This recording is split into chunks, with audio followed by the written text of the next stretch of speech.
Après la mort de mon grand-père millionnaire qui m'a tout légué, mon ex-femme infidèle, qui m'avait quitté pour son nouvel amant, a tenté de me poursuivre en justice pour l'argent. Quand je suis entré dans la salle d'audience, mon ex-femme a levé les yeux au ciel, mais le juge, lui, s'est figé. « Attendez, les charges sont contre vous », a-t-il dit. Il n'avait jamais su qui j'étais vraiment. Franchement, en 34 ans d'existence, j'en ai vu des choses absurdes. J'ai vu un type essayer de réchauffer un sandwich au micro-ondes, encore enveloppé dans du papier aluminium. J'ai été témoin d'une personne tentant de faire un créneau pendant 20 minutes, pour finalement abandonner et appeler un VTC. Et j'ai même vu mon colocataire à l'université essayer de repasser sa chemise alors qu'il la portait. Mais rien, absolument rien, n'aurait pu me préparer au moment où je suis entré dans la salle d'audience 3B du Palais de Justice de Paris et que mon regard a croisé celui de mon ex-femme, Mireille. Le roulement d'yeux qu'elle m'a décoché n'était pas un simple PFF désinvolte. Non, c'était une expérience corporelle totale. Ses yeux n'ont pas simplement roulé, ils ont exécuté une routine de gymnastique complète, ont parfaitement réussi la réception et se sont probablement froissé un muscle en redescendant. On parle d'un mépris de niveau olympique, mes amis. Le genre de roulement d'yeux qui vient avec sa propre bande-son dramatique et son ralenti. Pendant une fraction de seconde, j'ai sincèrement cru qu'elle pourrait se blesser, qu'elle allait se tordre une cornée ou se décoller la rétine par la simple force de son mépris. Honnêtement, j'ai failli applaudir lentement, là, au milieu de la salle d'audience. C'était à ce point impressionnant. Elle était assise à la table du demandeur, tirée à 4 épingles dans un tailleur pantalon qui coûtait probablement plus cher que ma première voiture, ses cheveux parfaitement méchés tombant en cascade sur ses épaules, comme si elle posait pour une photo de profil LinkedIn. À côté d'elle se trouvait Tristan.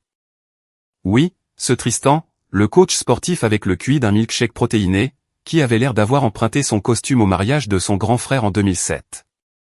Le type avait tellement de gel dans les cheveux qu'on aurait pu voir son reflet depuis l'espace, et il faisait ce truc où il contractait les muscles de sa mâchoire pour paraître intimidant. Spoiler, ça ne marchait pas. Mais c'est là que ça devient intéressant. Le juge Harold Renaud, un homme qui présidait des affaires familiales depuis avant ma naissance, a levé les yeux du dossier sur son bureau.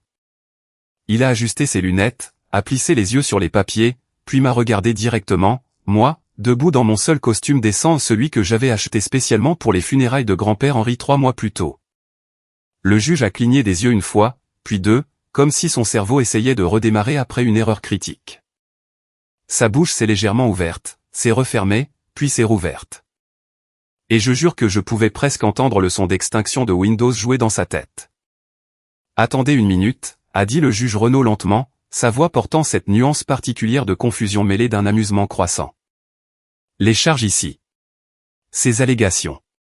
Elles sont contre vous ? » Il a de nouveau jeté un œil au dossier, a tourné une page comme s'il avait manqué quelque chose de crucial, puis a relevé les yeux vers moi avec l'expression d'un homme qui vient de comprendre la chute d'une blague entendue 3 jours plus tôt. « Marc Chevalier, vous êtes l'accusé qu'ils prétendent avoir manipulé et exploité un homme âgé. » Je n'ai pas pu m'en empêcher. Un sourire s'est dessiné au coin de mes lèvres. « Ce serait bien moi, votre honneur. » Le truc, c'est que Mireille pensait avoir tout compris à la situation.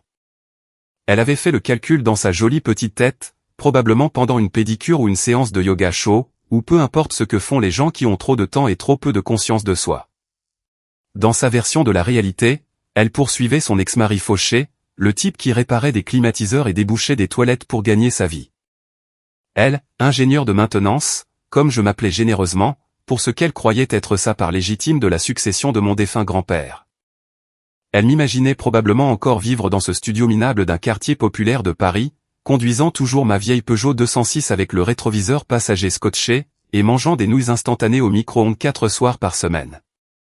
Ce qu'elle ne savait pas, ce que son avocat suffisant, Richard Piquet, n'avait apparemment pas réussi à vérifier correctement, et ce qui allait faire de cette matinée la plus divertissante que j'ai eue depuis des années.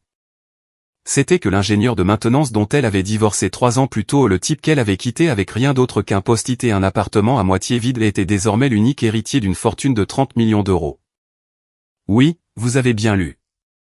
30 millions d'euros. Avec un monsieur le genre d'argent qui vient avec des comptables, des portefeuilles d'investissement, et qui pousse des parents éloignés que vous n'avez jamais rencontrés à se souvenir soudainement de votre anniversaire. Mon grand-père, Henri Chevalier, était une légende parisienne.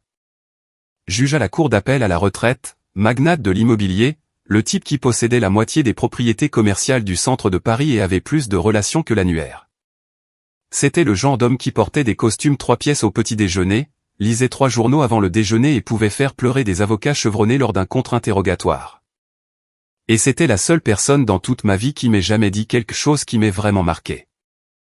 Mon garçon, conserve des preuves de tous ceux qui te trahissent. Pas pour la vengeance, pour la clarté. Homme intelligent.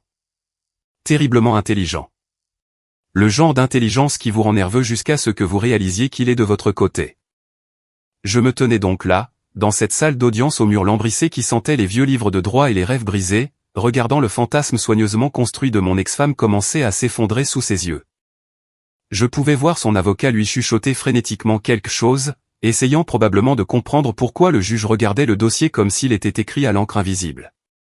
Le visage parfaitement maquillé de Mireille était passé de la confiance suffisante à une légère inquiétude. Son sourire prêt pour Instagram commençait à se fissurer sur les bords. Et Tristan, ce pauvre idiot de Tristan, était juste assis là, l'air confus, ce qui, pour être juste, était à peu près son état par défaut. Le type pensait probablement qu'une succession était une sorte de voiture de luxe. Je me suis légèrement penché vers mon propre avocat, Lucas Royer, un type brillant qui facturait à l'heure et valait chaque centime, et j'ai croisé le regard de Mireille de l'autre côté de la salle. Elle me fixait maintenant, et je pouvais littéralement voir les rouages tourner dans sa tête, essayant de comprendre pourquoi j'avais l'air si calme, pourquoi je ne transpirais pas, pourquoi je semblais presque amusé. C'est là que je n'ai pas pu résister. Je lui ai adressé mon meilleur sourire, celui qui n'atteint pas tout à fait les yeux. Puis j'ai déplacé mon regard vers Tristan. Il ajustait son col trop serré, son bronzage artificiel paraissant particulièrement orange sous les néons de la salle d'audience. Je me suis penché un tout petit peu plus près de Lucas, mais j'ai gardé ma voix juste assez forte pour porter de l'autre côté de l'allée. Joli costume, Tristan, ai-je dit d'un ton conversationnel. Ça met vraiment en valeur ton ambition. Petite question, cependant. C'est elle qui l'a payé, ou tu as réussi à l'acheter avec ma pension alimentaire? L'effet fut instantané et magnifique. Le visage de Tristan passa de l'orange autobronzant à quelque chose qui ressemblait à une tomate brûlée par le soleil. Sa mâchoire se serra, et il se leva à moitié de sa chaise avant que Mireille ne saisisse son bras et ne le tire violemment vers le bas, sifflant quelque chose qui, j'en suis sûr, n'était pas approprié pour une salle d'audience. Son avocat me lança un regard noir qui aurait pu faire fondre l'acier, mais le juge Renaud, oh là là, le juge Renaud essaya de se cacher. Il a vraiment essayé. Il toussa dans sa main, se détournant légèrement de la salle, ses épaules secouées d'un léger tremblement. Quand il se retourna, il arborait cette expression que les juges prennent quand ils s'efforcent de maintenir un décorum professionnel tout en mourant de rire intérieurement. « Monsieur Chevalier, dit le juge, sa voix soigneusement contrôlée, peut-être devrions-nous commencer cette procédure avec un peu plus de décorum. »« Bien sûr, votre honneur, ai-je répondu, gardant un visage parfaitement innocent. Mes excuses. Je suis juste ravi d'être ici. Lucas me donna un léger coup de coude dans les côtes, mais je pouvais voir qu'il luttait aussi pour ne pas sourire. L'avocat de Mireille se racla la gorge bruyamment et avec importance, comme s'il s'apprêtait à prononcer un discours historique. Votre honneur, si nous pouvions procéder au préliminaire. Oh, nous allons procéder, l'interrompit le juge Renaud, feuilletant à nouveau le dossier. Mais je dois dire, maître Piquet, que c'est l'une des affaires les plus intéressantes qui est atterrie sur mon bureau depuis un certain temps. Et je fais ce métier depuis 27 ans.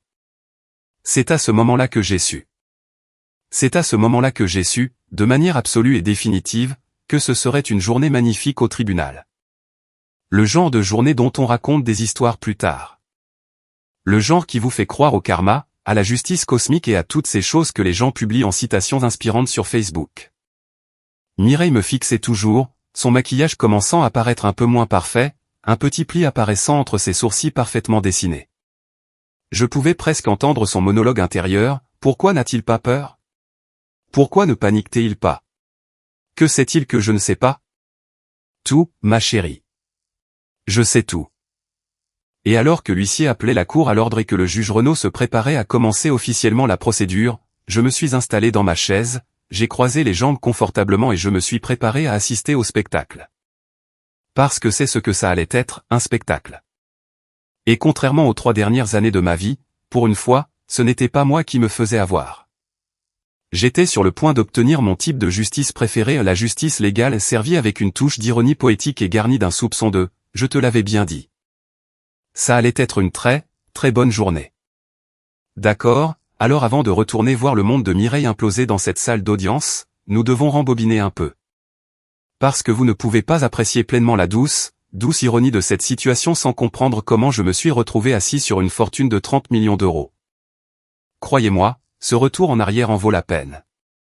Il y a de tout, drame familial, rebondissements inattendus et des funérailles qui donnaient l'impression que quelqu'un avait accidentellement envoyé des invitations à toute l'élite de la région Île-de-France. 3 mois avant cette magnifique confrontation au tribunal, mon grand-père, Henri Chevalier, est décédé dans son sommeil à l'âge avancé de 87 ans. Et quand je dis qu'il était vif d'esprit jusqu'à la fin, je veux dire que cet homme aurait pu négocier avec un vendeur de voitures d'occasion tout en résolvant des mots croisés et en critiquant vos choix de vie. 2 jours avant sa mort, il m'a appelé pour discuter des rendements des obligations municipales et pour me dire que ma coupe de cheveux me donnait l'air d'auditionner pour un boys band. C'était grand-père Henri. Brutalement honnête, terriblement intelligent, et à la fois votre plus grand critique et votre plus fervent défenseur. Les funérailles étaient absolument folles. Je parle du gratin de la société parisienne et, honnêtement, de la moitié de l'establishment politique de la région. Il y avait 3 sénateurs, 2 députés et au moins une douzaine de juges de la cour d'appel, qui avaient tous l'air sincèrement tristes, ce qui en dit long sur le respect qu'on lui portait. Une collection de PDG dont la valeur nette combinée aurait pu acheter un petit pays et suffisamment d'avocats pour peupler tous les cabinets de Paris à Marseille. Le parking de l'église ressemblait à une convention de concessionnaires de voitures de luxe, Mercedes, BMW, Tesla, et une Bentley absolument ridicule appartenant à un promoteur immobilier que grand-père avait apparemment détruit au tribunal dans les années 90 mais qui était quand même venu présenter ses respects. Parce que c'est juste le genre de légende qu'était Henri Chevalier. Moi, je me tenais là dans mon costume de funérailles, le même que je portais dans cette salle d'audience, d'ailleurs, parce que je suis pragmatique, serrant la main de gens qui n'arrêtaient pas de dire des choses comme « Votre grand-père était un homme extraordinaire ». Et, il parlait si souvent de vous en bien, et, vous devez être si fier de perpétuer son héritage. Et j'étais fier. Sincèrement, complètement fier. Parce que contrairement à la plupart des gens dans cette église, je le connaissais vraiment. Pas la légende, pas le juge à la retraite, pas le magnate de l'immobilier. Je connaissais Henri, le type qui m'a appris à jouer aux échecs quand j'avais 7 ans, qui me laissait veiller tard pour regarder de vieux westerns, qui me disait que l'intégrité était la seule monnaie qui comptait vraiment dans la vie. Vous savez qui n'était pas là? Mireille. Évidemment. Elle était probablement quelque part sous les tropiques à ce moment précis, publiant des stories Instagram sur le fait de vivre sa vérité, et de faire du yoga sur une plage avec Tristan, qui portait sans aucun doute un de ces débardeurs si échancrés qu'on pouvait presque voir son nombril. Elle n'avait jamais rencontré grand-père Henri. Pas une seule fois durant nos 5 années de mariage. Et ce n'était pas un accident. C'était un choix. Son choix, plus précisément. Voyez-vous, Mireille avait toujours été trop occupée pour les affaires de famille. Mes affaires de famille, en tout cas. Ses propres réunions de famille? Celles-là n'étaient pas négociables. Mais quand je l'invitais au dîner du dimanche chez grand-père, elle avait soudainement mal à la tête, ou un truc de travail, ou la crise d'un ami qui nécessitait une attention immédiate. Après la 10e excuse, grand-père m'avait regardé par-dessus ses lunettes de lecture et avait dit « Mon garçon, quand quelqu'un te montre qui il est, crois-le du premier coup. Tu en es actuellement à la 10e démonstration. » J'avais ri à l'époque, trouvé des excuses pour elle, dit qu'elle était juste stressée par le travail. Grand-père avait simplement haussé les épaules et était retourné à son journal. Mais j'avais surpris le regard dans ses yeux. Il savait. Il a toujours su. Après la cérémonie, après l'enterrement, après la réception interminable où j'ai mangé environ 17 de ces petits fours qui n'ont aucun goût mais qui coûtent une fortune, je me suis assis dans le bureau de Bernard Castellane, l'avocat de grand-père depuis 40 ans. Bernard était de la vieille école juridique parisienne. Costume 3 pièces, montre à gousset, tout le tralala. Le genre de type qui utilisait encore un stylo plumé avait probablement des opinions bien arrêtées sur la bonne technique de cirage de chaussures. Je pensais que ce serait rapide. Peut-être que grand-père m'avait laissé son échiquier, celui sur lequel nous avions joué tous les dimanches pendant 20 ans. Peut-être sa collection de montres anciennes ou ses livres de droit. Ou peut-être cette peinture ridicule d'un bateau accroché dans son bureau qu'il avait toujours dit en plaisantant qu'elle serait mienne un jour. Des choses sentimentales. Significatives, mais pas révolutionnaires. Bernard a fait glisser un dossier sur son bureau en acajou, le genre si poli qu'on pouvait y voir son reflet, et a dit sans aucun préambule, « Félicitations, monsieur Chevalier. Vous êtes maintenant propriétaire de tout. » J'ai cligné des yeux. « Pardon, quoi ? » « Tout », a répété Bernard en tapotant le dossier. « La maison, les propriétés, le portefeuille d'investissement, les comptes d'épargne, les actions, les obligations. L'ensemble de la succession. Votre grand-père vous a tout légué. Le total des actifs liquides et immobilisés s'élève à environ 30 millions d'euros, plus ou moins, selon le marché. Il y a quelques legs plus modestes à des œuvres de charité et à sa gouvernante. Mais la majeure partie de la succession, on parle d'environ 97%, vous revient. Pendant 10 bonnes secondes, je l'ai juste regardé fixement. Mon cerveau s'était complètement bloqué. 30 millions d'euros. 30 millions d'euros.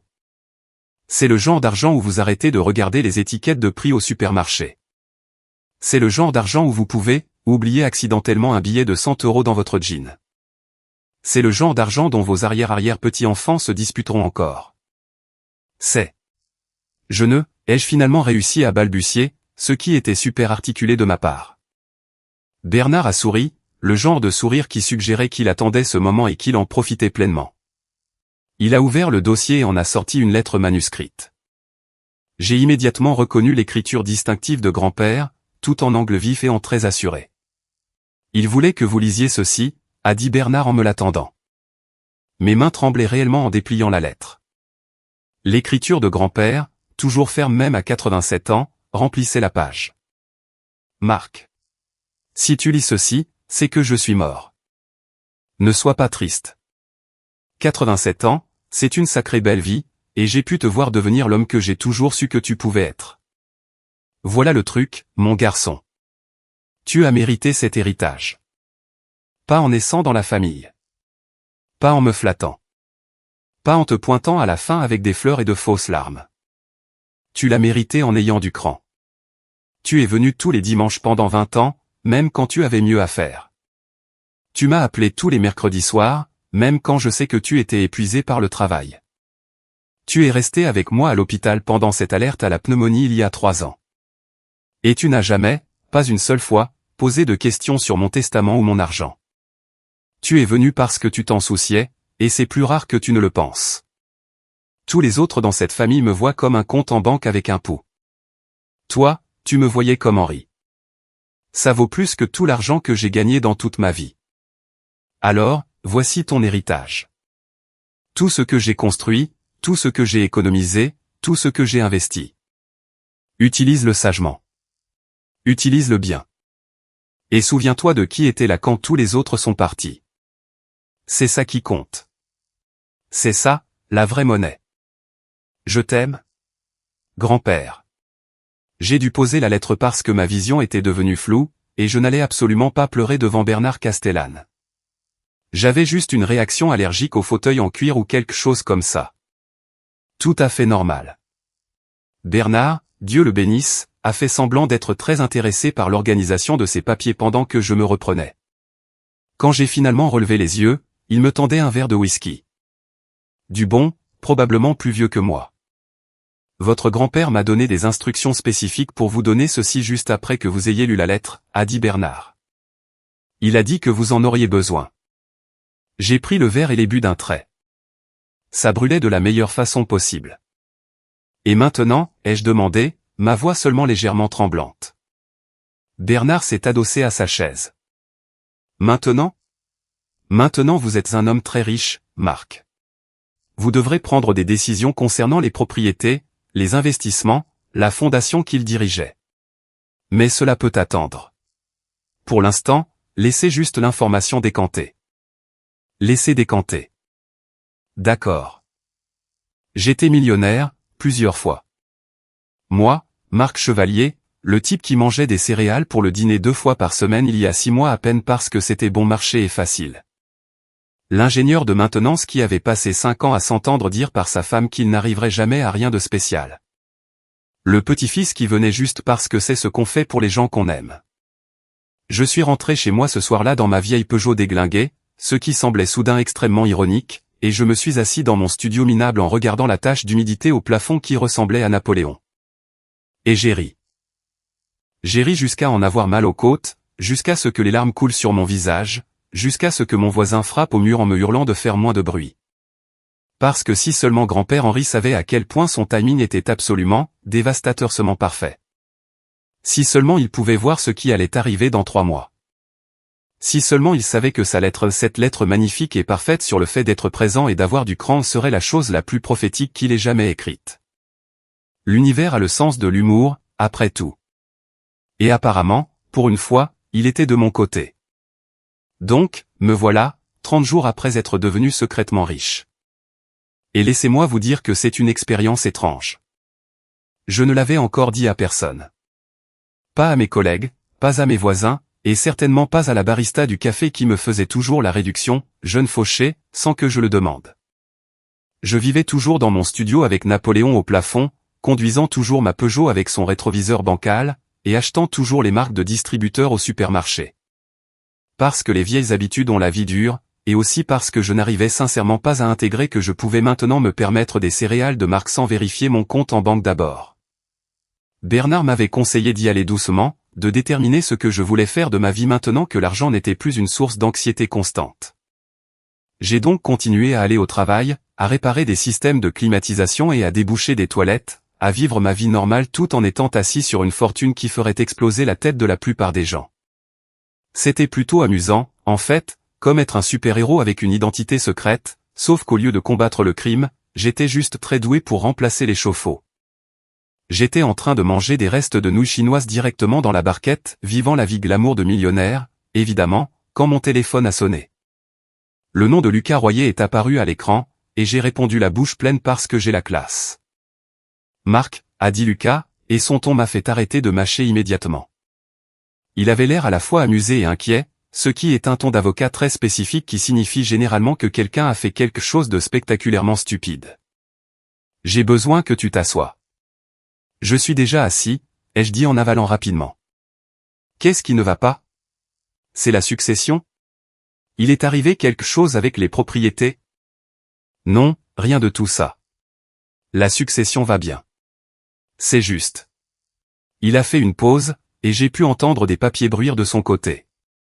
J'ai reçu ce matin une assignation en justice contre vous. J'ai failli laisser tomber mon téléphone dans mes nouilles. Quoi? Qui me poursuit? Et pourquoi? Votre ex-femme. Le temps s'est arrêté. Je veux dire, pas littéralement, mais vous connaissez cette sensation où votre cerveau se fige complètement et vous ne pouvez plus traiter les mots? Ouais, c'est ce qui s'est passé. Je suis resté assis, tenant mon téléphone, une nouille suspendue à mes baguettes, la bouche s'ouvrant et se fermant comme un poisson rouge qui aurait soudainement développé une angoisse existentielle. Pardon, ai-je finalement réussi à dire. Vous venez de dire que Mireille me poursuit? Mireille Dubois, mon ex-femme Mireille? La femme qui m'a quitté il y a 3 ans pour un type dont toute la personnalité est de la poudre de protéines? C'est bien elle, a confirmé Lucas, et je pouvais entendre l'amusement à peine réprimé dans sa voix. Et attendez, ce n'est pas tout. Elle vous poursuit pour fraude, abus d'influence et exploitation de personnes âgées. Quoi? J'ai vraiment crié ça, et mon voisin a de nouveau frappé au mur. J'ai baissé la voix à un chuchotement agressif. Pourquoi? Fraude? De quoi aurais-je bien pu la frauder? Son mot de passe Netflix? Parce qu'elle l'a changé en partant, donc ce bateau a déjà coulé. Lucas riait maintenant, c'était certain. Elle et un certain monsieur Tristan Durand prétendent que vous avez manipulé votre grand-père, Henri Chevalier, pour qu'il vous lègue l'intégralité de sa succession. Ils allèguent que vous l'avez isolé de sa famille, profité de son âge avancé et de ses facultés mentales prétendument déclinantes, et essentiellement escroqué un homme âgé de 30 millions d'euros. Je suis resté assis dans un silence stupéfait pendant 15 bonnes secondes. Puis j'ai commencé à rire. Pas un rire normal, un rire hystérique, à la limite du déséquilibre, qui a probablement confirmé à mes voisins que j'avais finalement perdu la tête. Laissez-moi voir si j'ai bien compris, ai-je dit quand j'ai enfin pu respirer à nouveau. Mireille, qui n'a jamais rencontré mon grand-père, qui a refusé d'assister à un seul dîner de famille en 5 ans de mariage, qui n'a même pas pris la peine d'envoyer une carte de condoléances à sa mort, prétend maintenant que je l'ai isolé de sa famille. C'est, semble-t-il, le cœur de leur argumentation, oui. Sa famille? Quelle famille? Grand-père ne parlait à personne d'autre que moi depuis environ 2001 parce que tout le monde l'ennuyait à mourir. Son propre fils, mon père, a déménagé dans le sud de la France et appelle une fois par an à Noël. Son frère est mort en 1998. De qui suis-je censé l'avoir isolé exactement? Du facteur? Je ne fais que lire ce que dit la plainte, Marc. Et Tristan? Tristan est impliqué là-dedans? Le type qui pense qu'une succession est un type de voiture de luxe porte plainte sur le droit des successions? Il est listé comme co-demandeur. Apparemment, ils sont fiancés maintenant, donc il prétend une sorte de... Honnêtement, je ne suis même pas sûr de ce qu'il prétend. L'argument juridique est plutôt mince. En fait, dire qu'il est mince et généreux. C'est pratiquement transparent. Je me suis pincé l'arête du nez, essayant de digérer cette folie absolue. Quand a-t-elle déposé cette plainte? Elle est datée d'il y a 3 jours. J'ai été assigné ce matin. Il y a 3 jours, ai-je répété lentement. Lucas, il y a 3 jours, Mireille a publié sur Instagram un message sur les nouveaux départs avec l'amour de ma vie. Je le sais parce que ma cousine m'a envoyé une capture d'écran avec une quinzaine d'émojis qui pleurent de rire. Elle a posté une photo d'elle et de Tristan sur un bateau avec du champagne, avec une légende sur la manifestation et le fait de vivre sa meilleure vie. Donc elle a déposé une plainte pour dommages émotionnels et traumatisme familial la même semaine où elle a posté des photos de vacances? Lucas a dit sèchement, c'est certainement un choix. Ce n'est pas un choix. C'est la preuve d'une rupture totale avec la réalité. Je me suis levé, commençant à faire les 100 pas dans mon minuscule appartement, ce qui prenait environ 4 pas dans n'importe quelle direction. Comment a-t-elle même découvert l'héritage? Les registres publics. Les déclarations de succession sont accessibles au public, et le décès de votre grand-père a fait la une des journaux. Une fois son testament homologué, n'importe qui pouvait le consulter s'il savait où chercher. Donc elle a fouillé. Il semblerait. J'ai ri à nouveau, mais cette fois, c'était un rire froid. Le genre qui vient quand on se rend compte que quelqu'un qu'on a aimé est devenu quelqu'un qu'on ne reconnaît même plus. Elle m'a quitté quand je n'avais rien. Littéralement rien. Elle est partie avec un post-it, Lucas. Un post-it qui disait, tu es un homme bien, mais j'ai besoin de passion. Maintenant, soudainement, elle découvre que j'ai hérité d'argent, et elle fait quoi? Elle revient en rampant? Elle dépose des plaintes? Quel est son but final ici? Au mieux, elle veut un règlement à l'amiable pour disparaître tranquillement, ou elle pense réellement qu'elle peut convaincre un juge qu'elle a droit à une partie de votre héritage. Sur la base de quel principe juridique, cependant? La clause « Je regrette mes choix de vie ». J'ai vu des gens essayer de gagner des procès avec moins que ça, a admis Lucas. Mais Marc, entre vous et moi, c'est un procès bidon. Il va être rejeté. Elle n'a ni qualité pour agir, ni preuve, et d'après ce que vous m'avez dit sur votre relation avec votre grand-père, elle n'a absolument aucune chance. Alors pourquoi fait-elle ça? Parce que les gens deviennent bizarres avec l'argent. Surtout de grosses sommes d'argent. Et surtout quand ils ont l'impression qu'ils le méritent d'une manière ou d'une autre.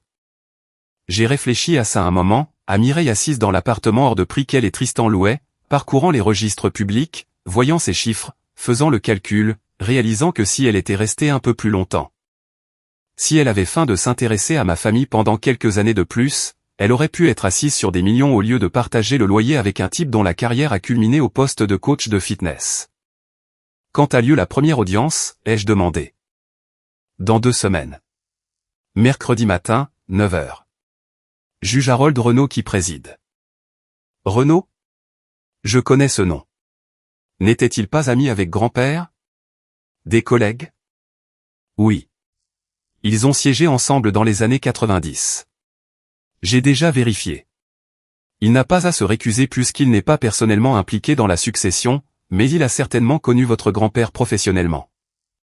Un lent sourire s'est étalé sur mon visage. Donc, Mireille va se tenir devant un juge qui a réellement connu Henri Chevalier et essayé de prétendre que je l'ai manipulé? C'est bien sa stratégie, oui. Lucas, c'est la chose la plus stupide que j'ai jamais entendue. Et j'ai vu Tristan essayer d'ouvrir une porte où il était clairement écrit ou poussé pendant une minute entière. Lucas a ri. Je ne suis pas inquiet pour l'affaire, Marc. Elle est frivole, et tout juge compétent le verra immédiatement. Je voulais juste vous prévenir que cela se produisait et vous préparer à la revoir au tribunal.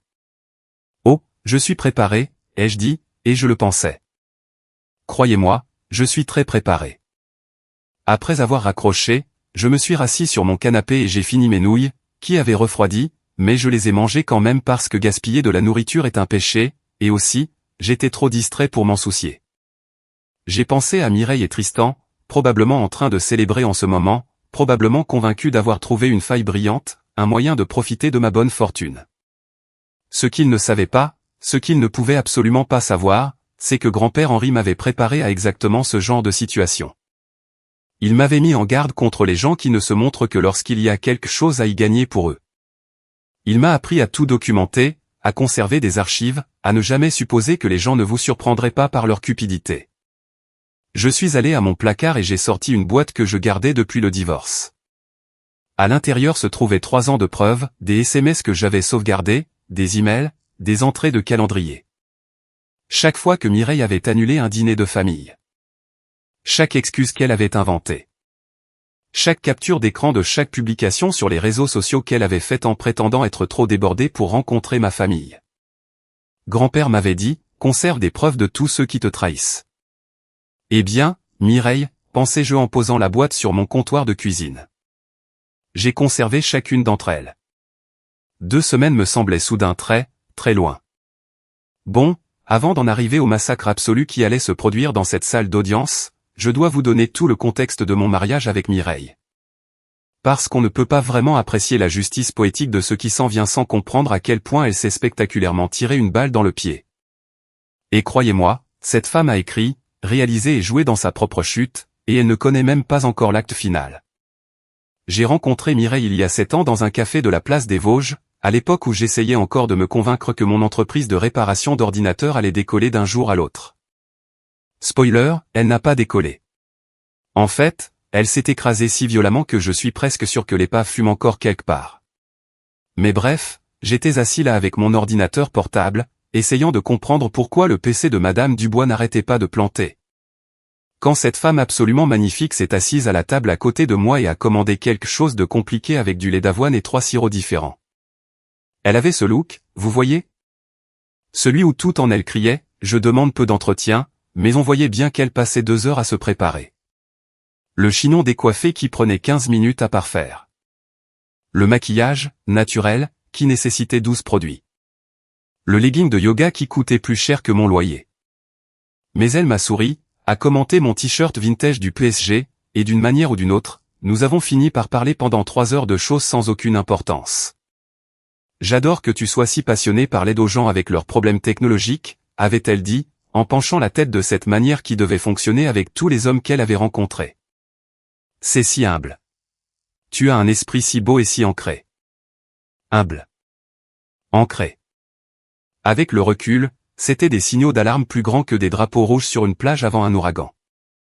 Mais j'avais 27 ans et j'étais stupide, et elle me prêtait attention, alors j'ai ignoré chaque signal d'avertissement que mon cerveau essayait de m'envoyer. Traduction de ce qu'elle voulait vraiment dire, je pense que tu es un loser fauché qui sera facile à contrôler et qui ne me posera pas de questions quand je viderai tes cartes de crédit. Nous sommes sortis ensemble pendant 6 mois avant que je ne la demande en mariage, parce qu'apparemment, je battais des records de mauvaises décisions cette année-là. Le mariage était petit, ma famille, sa famille, quelques amis et une quarantaine de personnes de son côté que je n'avais jamais vues et que je ne reverrai jamais. Grand-père Henri est venu, a mis son plus beau costume, m'a serré la main et m'a pris à part avant la cérémonie. Mon garçon, dit-il doucement, es-tu absolument certain de cela? Bien sûr, avais-je répondu, confus. Je l'aime, grand-père. Il m'a regardé un long moment, et je pouvais le voir choisir ses mots avec soin. L'amour est important. Mais fais attention à la façon dont quelqu'un traite les gens qui ne peuvent rien faire pour lui. Cela te dit qui il est vraiment. J'avais ri, lui avait dit qu'il était surprotecteur, lui avait promis qu'il adorerait Mireille une fois qu'il la connaîtrait mieux. Il a juste hoché la tête, m'a embrassé sur le front comme il le faisait quand j'étais enfant, et a dit « J'espère que tu as raison ». Voix du narrateur, il n'avait pas raison. La première année de mariage s'est bien passée, ou du moins je pensais qu'elle s'était bien passée, ce qui avec le recul signifie que ce n'était certainement pas le cas et que j'étais juste inconscient. Mireille travaillait comme consultante en réseaux sociaux, ce qui, d'après ce que j'ai pu comprendre, signifiait qu'elle prenait des selfies et appelait ça une étude de marché. Je faisais toujours de la réparation d'ordinateurs et venais de prendre quelques travaux de maintenance à côté pour joindre les deux bouts car, surprise, réparer les ordinateurs de personnes âgées qui cliquent sur des arnaques par email ne paie pas très bien. Mais Mireille avait des goûts de luxe. Des sacs à main de créateurs, des abonnements à des salles de sport haut de gamme, des rendez-vous mensuels au spa, une routine de soins de la peau qui nécessitait plus de produits qu'une caisse de supermarché. Et d'une manière ou d'une autre, malgré son entreprise de conseil, c'est moi qui payais pour tout ça. Chérie, j'ai besoin de cette crème hydratante, disait-elle en tenant un minuscule pot qui coûtait 140 €. C'est un investissement pour la santé de ma peau. C'est l'équivalent d'une semaine de course, faisais-je remarquer. Ne sois pas radin, Marc. Prendre soin de soi n'est pas égoïste, n'est-ce pas? Prendre soin de soi. C'est ainsi que nous appelions le fait de brûler mon salaire avant que les factures ne soient payées. Chaque dimanche, j'allais dîner chez grand-père. C'était notre rituel, depuis que j'étais adolescent. On jouait aux échecs, on débattait de politique, on regardait le match du jour, on passait du temps ensemble. Et chaque dimanche, j'invitais Mireille. Je ne peux pas cette semaine, chérie. J'ai mal à la tête. J'ai promis à Chloé de l'aider pour quelque chose. Je suis tellement stressé par le travail, j'ai juste besoin de décompresser. Ton grand-père est un peu intimidant, tu sais? J'ai juste besoin de plus de temps. Excuse après excuse après excuse. En 5 ans, elle est venue à peut-être 3 dîners du dimanche au total. Et 2 d'entre eux étaient Noël, où elle n'avait pratiquement pas le choix. Elle ne l'a jamais appelé, n'a jamais demandé de ses nouvelles, agissant comme si ma famille était une sorte d'obligation gênante qui interférait avec sa vraie vie. Pendant ce temps, elle s'attendait à ce que j'assiste à chacun de ces événements familiaux. L'anniversaire de sa mère, la fête de départ à la retraite de son père, la baby shower de sa cousine, le club de lecture de sa tante. Je me suis présenté à tous, j'ai souri, j'ai fait la conversation, j'ai fait semblant d'apprécier d'écouter sa mère expliquer pour la 15e fois comment Mireille aurait pu être mannequin si elle l'avait voulu. La 3e année, c'est là que Tristan est entré en scène, bien que je ne le savais pas à l'époque. Mireille a soudainement eu besoin d'un abonnement à la salle de sport la plus chic de Paris, le genre où ils ont des serviettes parfumées à l'eucalyptus et de l'eau avec des tranches de concombre. Elle a commencé à y aller tous les matins à 6 heures, ce qui aurait dû être mon premier indice car Mireille ne s'était jamais réveillée volontairement avant 9 heures de toute sa vie. Je me mets vraiment au fitness, disait-elle, portant des ensembles de sport assortis qui coûtaient plus cher que le crédit de ma voiture. C'est important de prioriser la santé. Elle a commencé à parler de cet entraîneur incroyable qui l'aidait vraiment à atteindre ses objectifs. Tristan par-ci, Tristan par-là. Tristan dit que les intervalles à haute intensité sont la clé de la santé métabolique. Tristan a recommandé cette poudre de protéines. Tristan pense que je devrais essayer le yoga chaud. Je ne suis pas un idiot. Enfin, j'étais clairement un peu idiot où j'aurais vu ça venir. Mais même moi, j'ai commencé à remarquer qu'elle passait plus de temps à parler de son entraîneur qu'à me parler. Elle rentrait de la salle de sport, toute énergique et rayonnante, puis m'ignorait à peine pour le reste de la journée. Peut-être que tu devrais t'entraîner avec nous un de ces jours, a-t-elle suggéré une fois, ce qui était hilarant car je travaillais 60 heures par semaine à réparer des climatiseurs et à monter du matériel dans les escaliers. Je faisais plein d'exercices, merci. C'est bon pour moi, avais-je dit. Mais peut-être que tu pourrais sauter une séance et venir dîner chez grand-père cette semaine? Il a demandé de tes nouvelles. Elle a levé les yeux au ciel, un entraînement pour la performance de niveau olympique qu'elle donnerait au tribunal 3 ans plus tard, et a dit, Marc, ton grand-père sait à peine que j'existe. Arrête d'essayer de me faire culpabiliser. Ça m'a fait mal, principalement parce que c'était en partie vrai. Grand-père savait à peine qu'elle existait parce qu'elle ne lui avait jamais donné la chance de la connaître. La 4e année, c'est là que les choses ont vraiment commencé à se dégrader. L'entreprise de conseil de Mireille nécessitait de plus en plus de financement mais produisait de moins en moins de résultats. Elle avait besoin d'un nouvel ordinateur portable, d'un anneau lumineux, d'un appareil photo professionnel, d'un logiciel de montage, d'un site web, de cartes de visite en bambou recyclé ou une autre absurdité. Je payais pour tout, je cumulais 2 emplois, j'étais tout le temps épuisé, pendant qu'elle postait des stories Instagram sur la construction de son empire et la manifestation de l'abondance. Pendant ce temps, ma relation avec grand-père était la seule chose qui me maintenait sain d'esprit. Chaque dimanche, sans faute, je me présentais. Parfois, j'étais si fatigué que je pouvais à peine garder les yeux ouverts, mais j'y allais quand même parce que c'est ce qu'on fait pour les gens qu'on aime. On jouait aux échecs, il gagnait probablement 70% du temps, et il me demandait comment j'allais vraiment. Pas la version polie, mais la vérité. Le mariage, c'est difficile, admettais-je parfois. Mais on y travaille.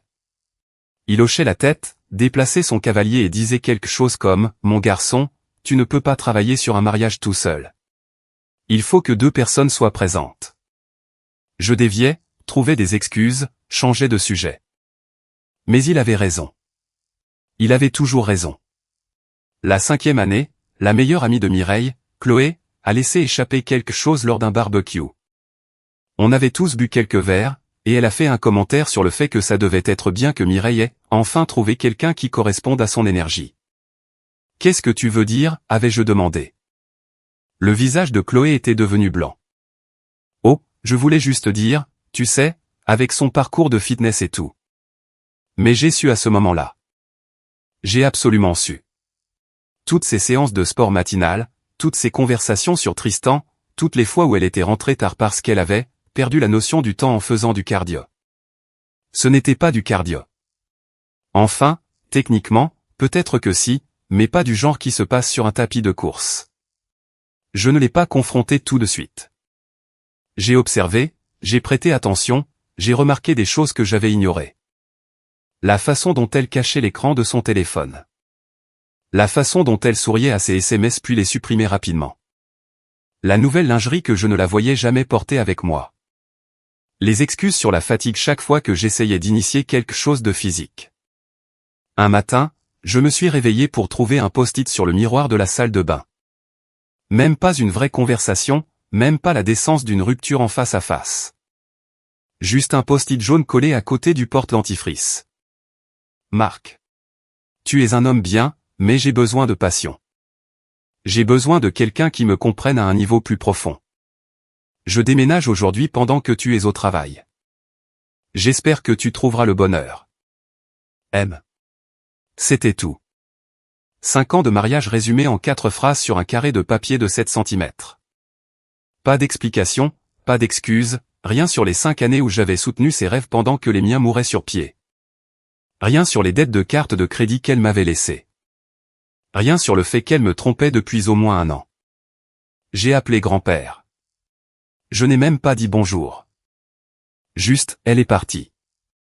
Je suis désolé, mon garçon, a-t-il dit doucement. Viens à la maison. Apporte tout ce dont tu as besoin. Je suis resté avec lui pendant 2 mois le temps de me remettre sur pied, de trouver un nouvel appartement et de commencer à reconstruire ma vie. Il n'a jamais dit, je te l'avais bien dit. Il ne m'a jamais fait la morale. Il m'a juste laissé guérir et m'a répété la même chose encore et encore, ne cours pas après les gens qui courent vers la bêtise.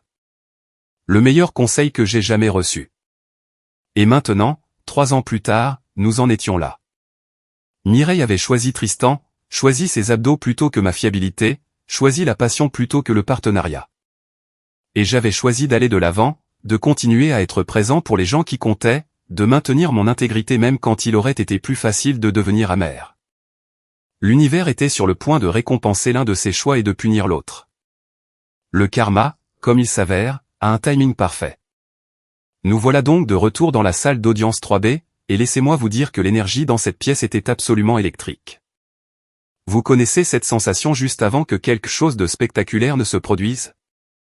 Comme lorsque vous regardez un concours de cuisine et que le soufflet de quelqu'un est sur le point de s'effondrer, ou lorsque vous voyez quelqu'un marcher avec assurance vers une porte vitrée qu'il pense ouverte. Ce magnifique moment d'anticipation avant la catastrophe. Oui, c'est exactement ce que je ressentais. Sauf que j'étais le seul à savoir que la catastrophe était imminente. Mireille et Tristan étaient assis à la table du demandeur, l'air d'avoir gagné au loto et d'attendre qu'on leur remette le chèque géant. Mireille avait sorti le grand jeu, un tailleur pantalon bleu marine qui coûtait probablement plus cher que mon loyer mensuel, un brushing parfait, un maquillage appliqué avec la précision de quelqu'un qui a regardé environ 400 tutoriels sur YouTube. On aurait dit qu'elle s'apprêtait à donner une conférence sur la manifestation du succès par les vibrations positives ou je ne sais quelle autre absurdité à la mode. Tristan, le pauvre, portait un costume qui lui allait aussi bien qu'un jean slim Mireille à moi. Les épaules étaient trop serrées, le pantalon trop court, et il n'arrêtait pas de tirer sur son col comme si celui-ci l'attaquait personnellement. Ses cheveux étaient gominés à l'extrême, lui donnant cet effet mouillé, que les hommes croient sophistiqué mais qui leur donne en réalité l'air de sortir d'une piscine. Il portait aussi du parfum. Je pouvais le sentir de l'autre côté de la pièce ou une fragrance agressive qui devait avoir un nom comme prédateur alpha ou force masculine extrême. Leur avocat, Richard Piquet, était exactement l'image que l'on se fait d'un avocat véreux qui fait sa publicité sur les bancs publics. La cinquantaine, un bronzage artificiel un peu trop orange, des dents si blanches qu'elles brillaient presque, et un costume qui criait « J'ai atteint mon apogée en 1997 et je surfe encore sur cette vague ». Il avait un de ces visages en permanence suffisant, comme s'il pensait constamment à quel point il était malin, même quand ce n'était absolument pas le cas. Lucas se pencha vers moi alors que nous regardions Piquet arranger théâtralement ses papiers sur la table, faisant tout un spectacle comme s'il se préparait à plaider devant la Cour suprême au lieu d'une audience de routine au tribunal des affaires familiales. 20 € qu'il commence par une citation, murmura Lucas. Pas de pari, lui répondis-je. Les types comme ça commencent toujours par une citation. Probablement quelque chose sur la justice ou la vérité qu'il a trouvé sur un site de citation en ligne. Le juge Renaud est entré, et nous nous sommes tous levés. Il s'est installé dans son fauteuil, a ajusté ses lunettes et a scruté la salle d'audience avec l'expression d'un homme qui a vu toutes les variations possibles de la bêtise humaine et n'est perpétuellement impressionné par aucune d'entre elles. Ses yeux se sont attardés sur moi un instant, et je jure avoir vu le plus infime soupçon de reconnaissance. Il avait connu grand-père. Il savait quel genre d'homme était Henri Chevalier.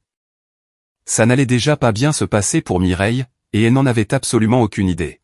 « Asseyez-vous » dit le juge Renaud. « Commençons. Maître Piquet, je crois comprendre que vous représentez les demandeurs. » Piquet se leva si vite que je suis surpris qu'il ne se soit pas fait un torticolis. Il boutonna sa veste, qui n'en avait pas besoin, redressa sa cravate, qui n'en avait pas besoin, et se racla la gorge avec le genre de flair dramatique habituellement réservé au théâtre. « Oui, votre honneur. Et si je puis me permettre, j'aimerais commencer en rappelant à cette cour que nous sommes ici aujourd'hui parce que la justice, comme l'a dit un jour le grand Martin Luther King Jr. est. » Je me penchai vers Lucas. Gagné. Point ce à quoi ressemble l'amour en public. Et mes clients, votre honneur, ont été privés de justice. Ils ont été victimes d'un stratagème calculé et manipulateur conçu pour exploiter un homme âgé dans ses moments les plus vulnérables. J'ai dû me mordre la langue pour ne pas rire. Grand-père Henri, vulnérable. L'homme avait littéralement négocié une transaction immobilière depuis son lit d'hôpital pendant cette alerte à la pneumonie. Il avait une fois fait pleurer un avocat lors d'une déposition simplement en haussant un sourcil. Le qualifier de vulnérable, c'était comme qualifier un grand requin blanc de câlin. Piquet était lancé, arpentant l'espace devant le banc du juge comme s'il jouait pour un public invisible. Votre honneur, ma cliente, Madame Mireille Dubois, a été mariée à l'accusé pendant 5 ans. 5 ans de dévouement, de partenariat, de construction d'une vie commune. Et pendant ce temps, l'accusé a systématiquement isolé son grand-père de sa famille, de ses proches, de quiconque aurait pu remettre en question son influence croissante sur les affaires de l'homme âgé. Le juge Renaud écrivait quelque chose, son expression complètement neutre. Je ne savais pas s'il prenait de vraies notes ou s'il gribouillait simplement pour préserver sa santé mentale. L'accusé, poursuivit Piquet, et je remarquai qu'il évitait soigneusement d'utiliser mon nom, probablement une astuce d'avocat pour me déshumaniser, a utilisé sa position d'aidant principal. Objection, dit Lucas calmement, sans même se lever. Monsieur Chevalier n'a jamais été l'aidant principal de son grand-père. Henri Chevalier vivait de manière indépendante chez lui avec l'aide occasionnelle d'une femme de ménage à temps partiel jusqu'à 2 semaines avant sa mort. Accepté, dit le juge Renaud. Maître Piquet, tenez-vous aux faits qui sont réellement prouvés. La mâchoire de Piquet se crispa, mais il se reprit rapidement. Très bien. L'accusé entretenait une relation exceptionnellement proche avec son grand-père, lui rendant visite chaque semaine. Des visites hebdomadaires à un membre de sa famille sont inhabituelles, l'interrompit le juge Renaud en levant les yeux de ses notes. J'ai dû manquer cette information. Quelques personnes dans le public, principalement du personnel du tribunal et quelques avocats attendant d'autres affaires, ricanèrent. Le visage de Piquet virait au rouge, ce qui contrastait spectaculairement avec son bronzage orange, créant une palette de couleurs que l'on ne peut décrire que comme un cauchemar d'Halloween.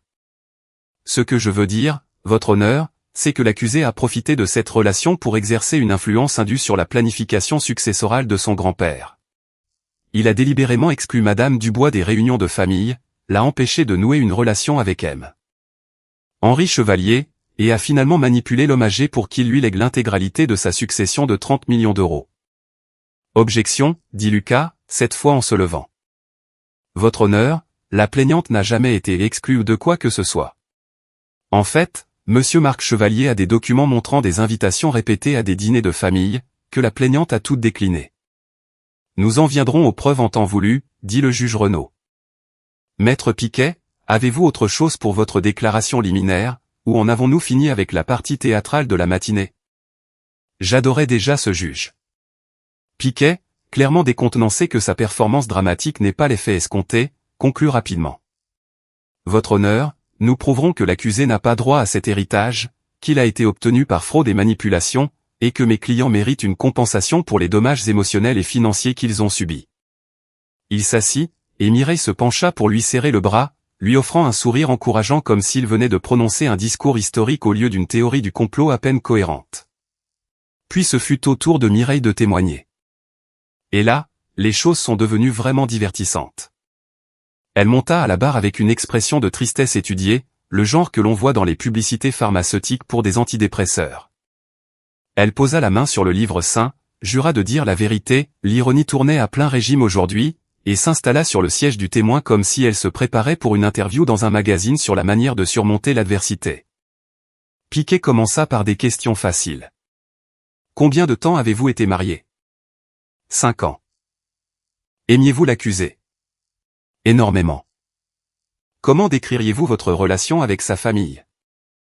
J'ai essayé si fort de faire partie de sa famille, mais Marc. Il a rendu les choses très difficiles. J'ai failli m'étouffer. Lucas posa une main sur mon bras, un rappel silencieux de rester calme et de les laisser creuser leur propre tombe. Pouvez-vous développer, demanda Piquet, sa voix dégoulinant de fausse sympathie. Mireille prit une profonde inspiration, et je jure devant Dieu, elle réussit à avoir les larmes aux yeux. Avait-elle appris à pleurer sur commande? Y avait-il un cours? Un tutoriel sur YouTube? Marc était très protecteur envers son grand-père. Presque possessif. Chaque fois que je suggérais de lui rendre visite, Marc trouvait des excuses. Il disait que son grand-père était fatigué, ou occupé, ou ne se sentait pas bien. Il me faisait sentir que je n'étais pas la bienvenue. C'était incroyable. Elle réécrivait littéralement l'histoire en temps réel, et elle le faisait sous serment. Et comment vous sentiez-vous? Demanda Piquet, car apparemment nous étions maintenant en thérapie plutôt qu'au tribunal. Exclu. Blessé. Comme si je n'étais pas assez bien pour faire partie de sa famille.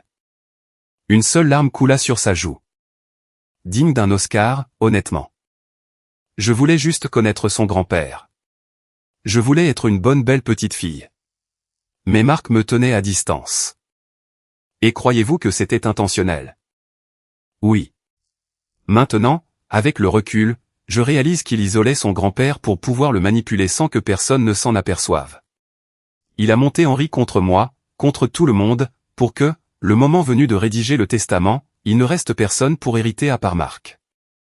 La façon dont elle prononçait le prénom de grand-père, comme s'ils avaient été proches, comme si elle avait le droit de l'utiliser familièrement, me fit bouillir le sang. Elle n'avait jamais mérité ce droit.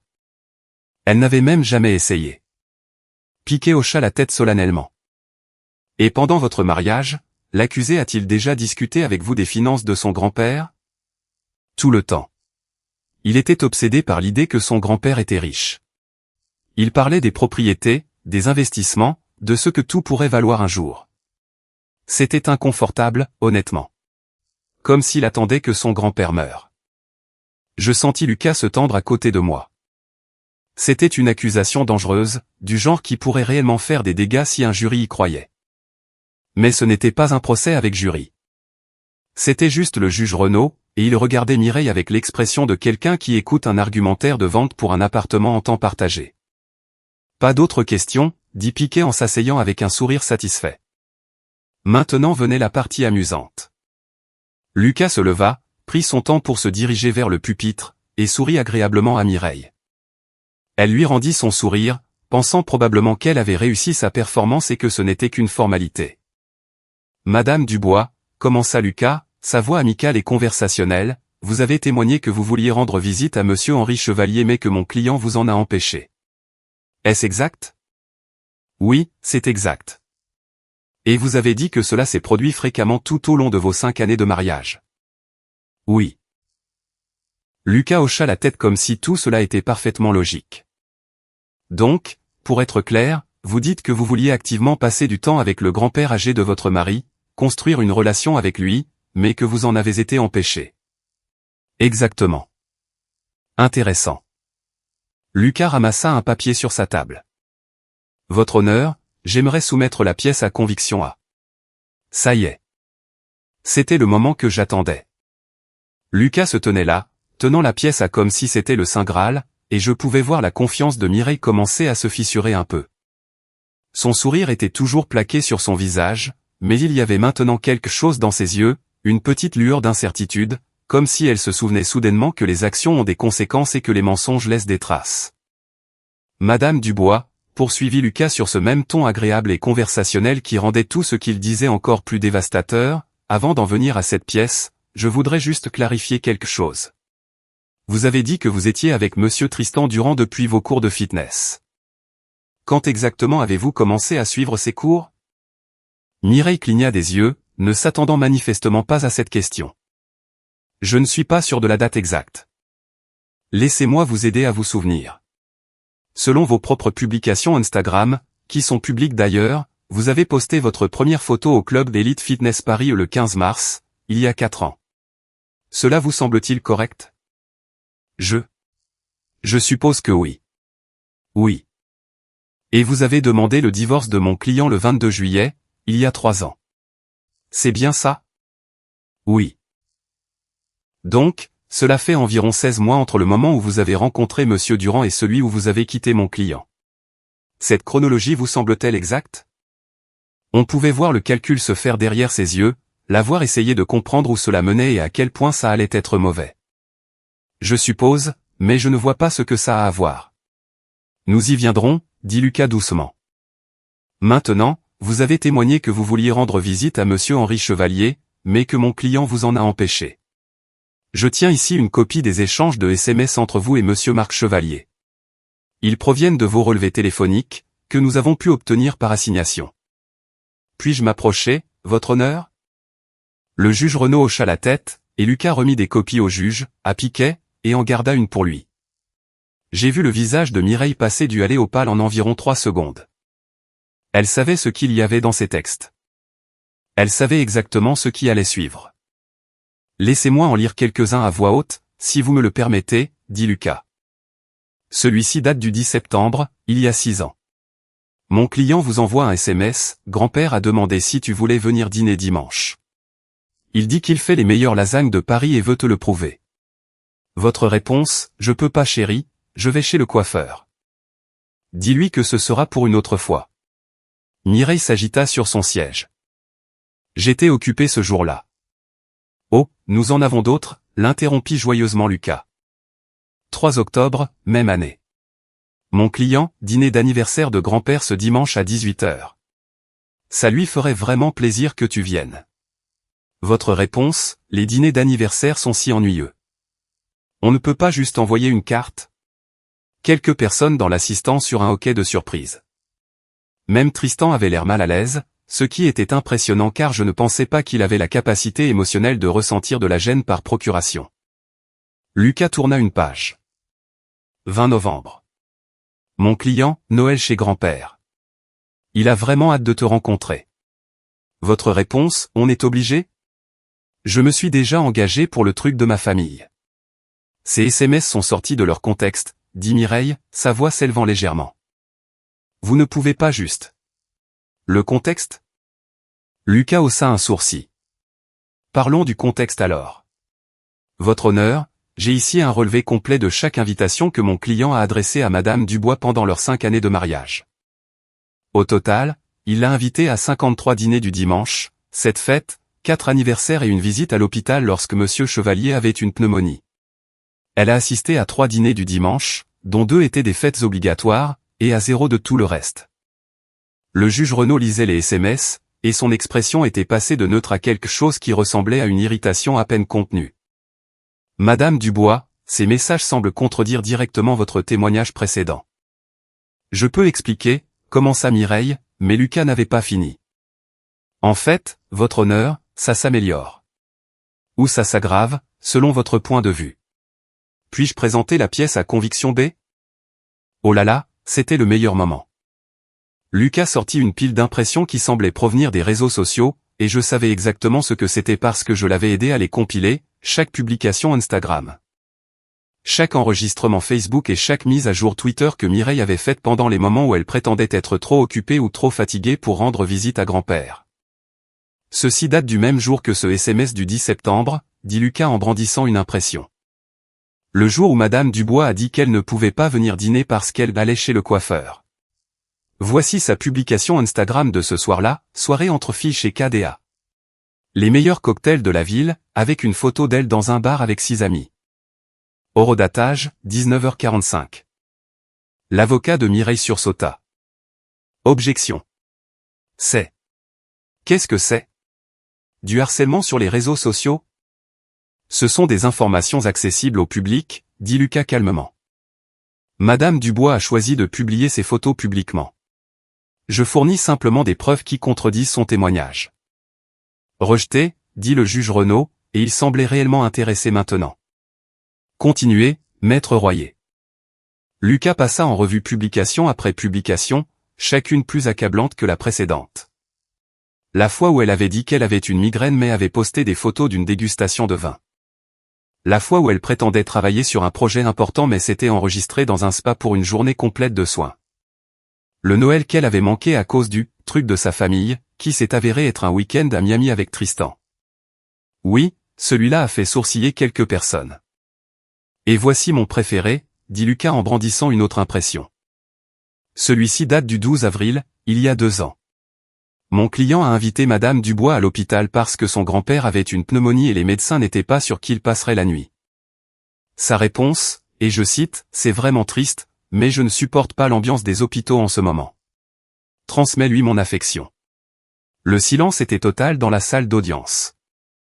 Même la sténographe avait arrêté de taper et regardait Mireille avec un dégoût non dissimulé. Le même soir, continua Lucas, Madame Dubois a posté cette photo sur Instagram, soirée en amoureux avec mon roi cœur rouge, la montrant avec Monsieur Durand dans un restaurant de steak hors de prix. Mon client était à l'hôpital, tenant la main de son grand-père, pensant qu'il pourrait mourir. Et Madame Dubois prenait des selfies avec son coach personnel. Ça suffit, cria Piquet en se levant si vite que sa chaise roula en arrière. Votre honneur, c'est de la diffamation. Rien de tout cela n'est pertinent. C'est extrêmement pertinent, rétorqua Lucas. La plaignante prétend avoir été exclue de la famille et empêchée de nouer une relation avec Monsieur Chevalier. Je suis en train de prouver qu'elle a activement choisi de ne pas participer, de manière répétée et constante, pendant des années. Vous ne pouvez pas prétendre que quelqu'un vous a isolé d'une relation que vous n'avez jamais voulu en premier lieu. Le juge Renaud leva la main. Maître Piquet, asseyez-vous. L'objection est rejetée. Maître Royer, poursuivez. Mireille pleurait maintenant, mais ce n'étaient pas les jolies larmes contrôlées de tout à l'heure. C'étaient de vraies larmes. Des larmes qui faisaient couler le mascara, qui déformaient le visage, des larmes de quelqu'un qui vient de réaliser qu'il a été pris en flagrant délit d'un mensonge énorme, sous serment. Lucas retourna à notre table, prit un autre dossier et revint au pupitre. Maintenant, Madame Dubois, parlons de votre relation avec Monsieur Tristan Durand. Vous avez témoigné que vous le connaissiez depuis 4 ans, c'est bien ça? Oui, murmura-t-elle. Et quand votre relation amoureuse avec lui a-t-elle commencé? Après mon divorce. Après? Vous en êtes sûr? Silence. Parce que j'ai ici des captures d'écran d'un compte Instagram de secours que vous teniez sous le nom d'utilisateur Fikin Adventure. Un compte privé, seulement 47 abonnés. Mais l'un de ces abonnés était votre amie Chloé, qui s'est montrée très coopérative lorsque nous lui avons expliqué que c'était pour une procédure judiciaire. Mireille avait l'air d'être sur le point de vomir. Tristan était devenu complètement blanc, son bronzage artificiel étant la seule chose qui lui donnait encore un peu de couleur. Lucas brandit impression après impression. Mireille et Tristan à la salle de sport, s'embrassant sur le parking. Daté de 8 mois avant le divorce. Mireille et Tristan dans un hôtel, légende, week-end en amoureux avec ma personne. Daté de 6 mois avant le divorce. Mireille et Tristan à la plage, clairement en couple. Daté de 4 mois avant le divorce. Alors laissez-moi vous poser à nouveau la question, Madame Dubois, et souvenez-vous que vous êtes sous serment, dit Lucas doucement. Quand votre relation amoureuse avec Monsieur Durand a-t-elle commencé? Elle ne pouvait pas parler. Elle ne pouvait littéralement pas former de mots. Sa bouche s'ouvrait et se fermait comme un poisson cherchant de l'air. Votre honneur, dit Lucas, je pense que les preuves parlent d'elles-mêmes. La plaignante a commis un parjure en prétendant vouloir une relation avec Monsieur Chevalier. Elle a commis un parjure en prétendant que mon client l'a isolée. Et elle vient de commettre un parjure en prétendant que sa relation avec Monsieur Durand a commencé après le divorce. Toute cette affaire est basée sur des mensonges. J'ai encore d'autres éléments, dit Lucas, et j'adorais son calme, comme s'il commandait un café au lieu de détruire systématiquement la crédibilité de quelqu'un. Madame Dubois, vous souvenez-vous avoir demandé de l'argent à Monsieur Henri Chevalier? Je n'ai jamais, commença Mireille. Pièce à conviction c'est, dit Lucas, brandissant d'autres papiers. Des SMS entre Madame Dubois et Monsieur Henri Chevalier. Le numéro de téléphone est confirmé comme étant le sien. Ces messages montrent que Madame Dubois a contacté Monsieur Chevalier directement, en contournant totalement mon client, à 6 occasions distinctes. Laissez-moi en lire un. Bonjour Henri, Marc parle tout le temps de vous. Je lance une ligne de soins de la peau et je cherche des investisseurs, j'adorerais discuter des opportunités. Le juge Renaud leva brusquement les yeux. Elle l'a contacté directement pour lui demander de l'argent? À plusieurs reprises, votre honneur. Et chaque fois, Monsieur Chevalier a poliment décliné, et chaque fois, elle a cessé de répondre à ses messages. Il l'a invitée à déjeuner 3 fois après ces échanges. Elle n'a jamais répondu. Il l'a invitée au dîner de Noël. Aucune réponse. La seule fois où Madame Dubois a montré un quelconque intérêt à communiquer avec Monsieur Chevalier, c'est quand elle voulait un soutien financier. C'est absurde. Piquet retrouva enfin sa voix. Ces messages sont authentifiés, dit Lucas d'un ton sec. Relevé téléphonique, horodatage, métadonnées, tout. Voulez-vous que je fasse venir un expert en informatique légale pour témoigner? Parce que j'en ai un, et il attend dehors. Piquet s'assit, vaincu. Lucas se tourna de nouveau vers Mireille. Donc, pour résumer, vous n'avez jamais voulu de relation avec Monsieur Chevalier, vous avez refusé à plusieurs reprises ses invitations, vous trompiez mon client pendant au moins 1 an avant le divorce, vous n'avez contacté M.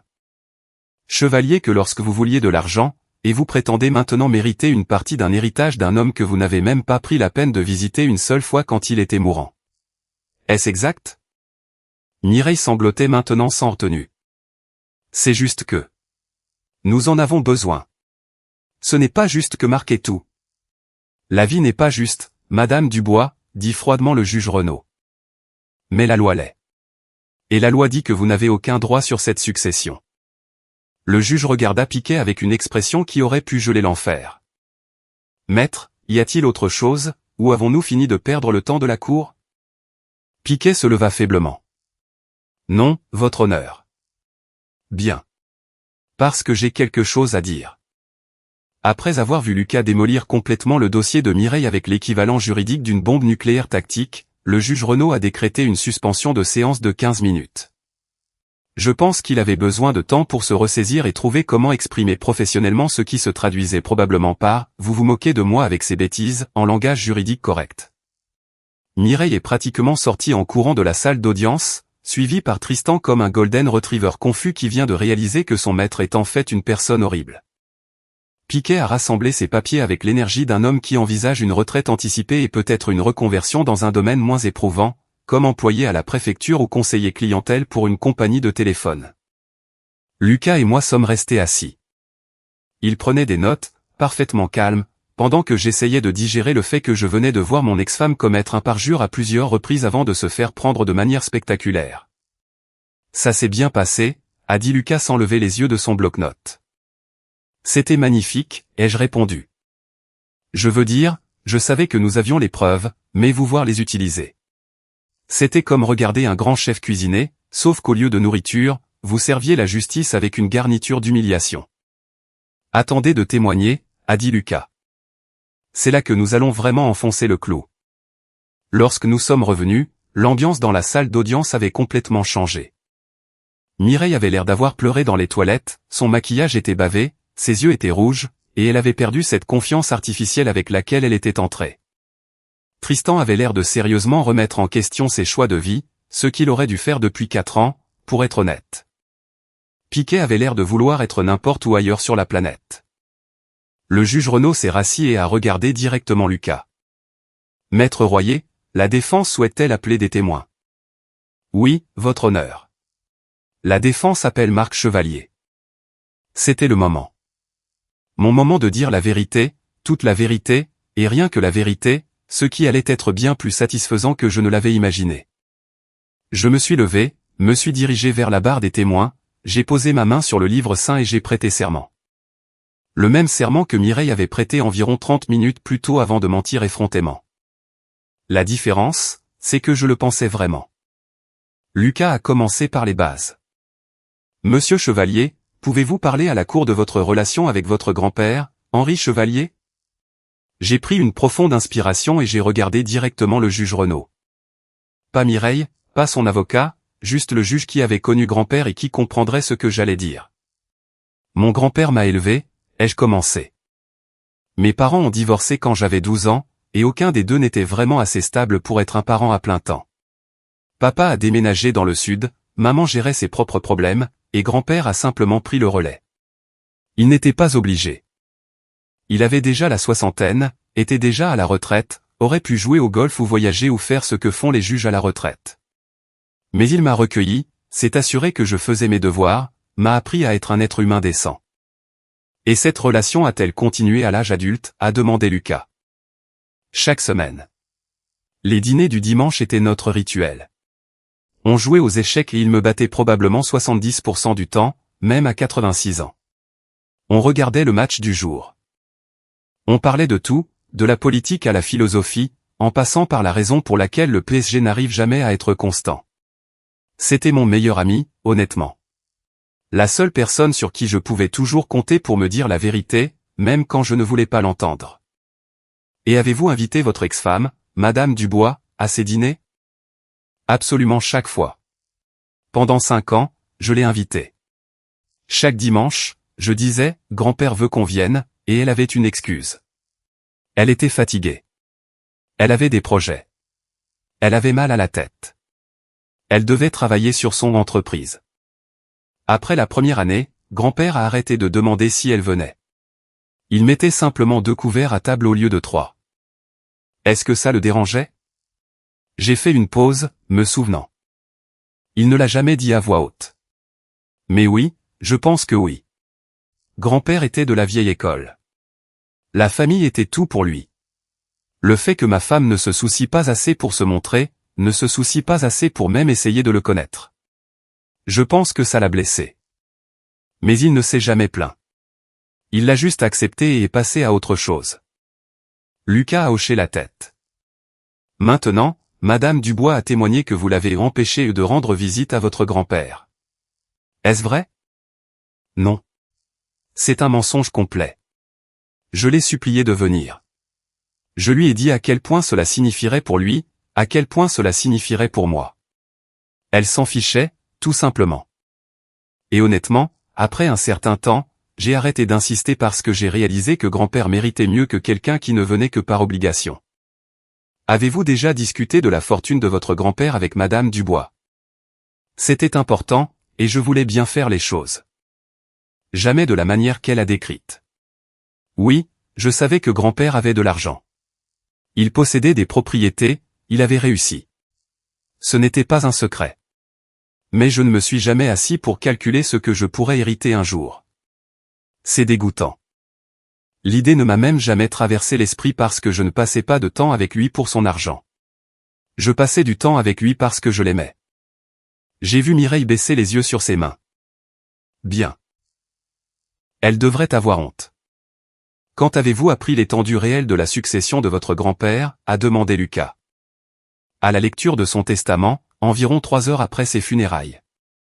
Je pensais que j'allais recevoir son échiquier, peut-être sa montre.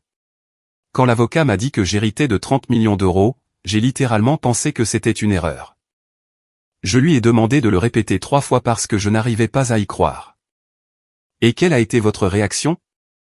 J'ai souri, me souvenant de ce moment surréaliste dans le bureau de Bernard. Honnêtement, une fois le choc passé, j'ai ri. Parce que 3 mois plus tôt, Mireille m'avait quitté en pensant que j'étais un agent de maintenance fauché sans avenir. Elle m'a quitté pour un type avec des abdos et aucune ambition parce qu'elle pensait que c'était un meilleur pari.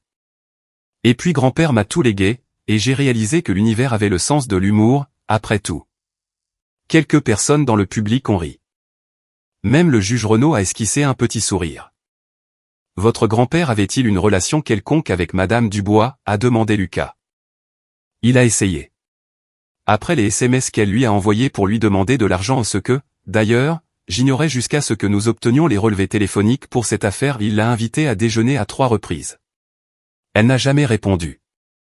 Il l'a invitée au dîner de Noël 2 années de suite. Rien.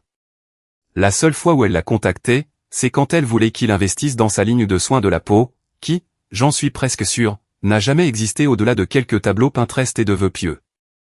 Et comment a-t-il réagi à cela? Il m'a dit, mon garçon, les gens qui n'appellent que quand ils ont besoin de quelque chose ne sont pas de la famille. Ce sont des vendeurs. Il n'était pas en colère, juste déçu. Il avait vu assez de gens dans sa vie essayer de l'utiliser pour ne plus être surpris. Mais je sais que ça l'a blessé que ma femme, la personne que j'avais choisie pour construire ma vie, ne puisse même pas faire semblant de s'intéresser à lui à moins qu'il y ait de l'argent en jeu. Lucas est retourné à sa table et a pris un dossier que j'ai reconnu. C'était la cerise sur le gâteau. La preuve qui allait clore cette affaire plus hermétiquement qu'un bocal de cornichons. Monsieur Chevalier, votre grand-père a-t-il laissé des instructions concernant sa succession et les raisons de ses choix? Il a laissé une lettre que je devais lire après sa mort. Et que disait cette lettre? J'ai sorti la copie que je portais dans la poche de ma veste, celle que j'avais lue probablement 50 fois depuis ce jour dans le bureau de Bernard. Mes mains tremblaient légèrement en la dépliant. Il a écrit, tu as mérité cet héritage non pas en naissant dans la famille, non pas en me flattant, non pas en te pointant à la fin avec des fleurs et de fausses larmes. Tu l'as mérité en ayant du cran.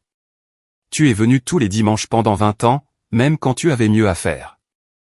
Tu m'as appelé tous les mercredis soirs, même quand je sais que tu étais épuisé par le travail. Tu es resté avec moi à l'hôpital pendant cette alerte à la pneumonie il y a 3 ans, et tu n'as jamais, pas une seule fois, posé de questions sur mon testament ou mon argent. Tu es venu parce que tu t'en souciais, et c'est plus rare que tu ne le penses. Ma voix s'est un peu brisée, mais j'ai continué à lire. Tous les autres dans cette famille me voient comme un compte en banque avec un pouls.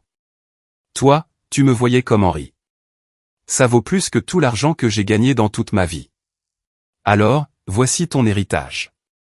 Tout ce que j'ai construit, tout ce que j'ai économisé, tout ce que j'ai investi. Utilise-le sagement. Utilise-le bien. Et souviens-toi de qui était là quand tous les autres sont partis. Le silence était complet dans la salle d'audience. J'ai levé les yeux et j'ai vu que même la sténographe avait les larmes aux yeux. Voilà le genre d'homme qu'était mon grand-père, ai-je dit. Il ne m'a pas laissé son argent parce que je l'ai manipulé ou parce que je l'ai isolé. Il me l'a laissé parce que je l'aimais. Parce que j'étais présent. Parce que quand il était malade et mourant, c'est moi qui lui tenais la main, pas quelqu'un qui postait des stories Instagram sur vivre sa meilleure vie. J'ai regardé directement Mireille pour la première fois depuis que j'étais à la barre. Elle pleurait encore, mais cette fois, je n'avais aucune pitié pour elle. Pas le moins du monde.